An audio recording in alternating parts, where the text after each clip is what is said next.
जोहार नमस्कार संगवारी को हमन कहाँ हन अब भैया यहाँ हन और शादी हवे आरती कावा ने हमन यहाँ हन बर्थडे भी है मिल जा दो लेकिन अभी पता चले तो भाई केक ना केक काटो मस्त और संगवारियों केक काटो मस्त और खवाबो एला दिखाना था गिरधारी भाई ला और यहाँ पर देख सकते संगवारी हो गिरधारी भाई एकर हो गया बिहाव। अब एकर जिंदगी में असली इम्तिहान चालू होने वाला है और साथ ही साथ भैया हमारे ए भैया कुंवारा और हमारे दो जन कुंवारा बचे हैं लेकिन ए एडवाइस देवत रही का एडवाइस देते रही किस्मत के रात दिन भर बेचारा गला बैठ के मतलब 2-3 दिन उस निंदा से गला बैठ जाते हां उस निंदा से 3 बैठ जाते मोर तो बैठ गई शादी पर सही में तका के सही में ते कुछ कहना चाहते उस निंदा मोते थे ना गला बैठ जाती।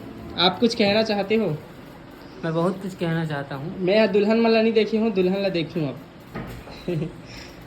टिकावन में देखूँ बस भैया बहुत बिजी रहते, बहुत वीआईपी आदमी है भले वो इतना काम करते इतना काम करते एक पास इतना काम है कि सांस तो थाऊ वाला काम मार देते हैं। एक नंबर वाला मेहंदी मस्त है। चलो संगवारियों भैया के अब रिसेप्शन ला दिखाता है मतलब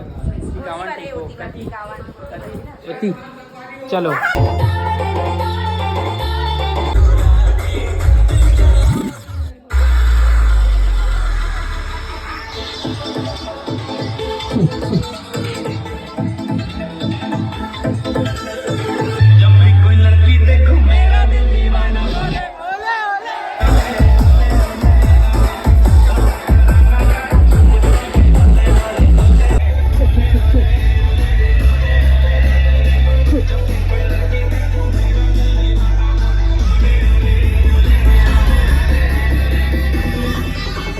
One, two, three, jump.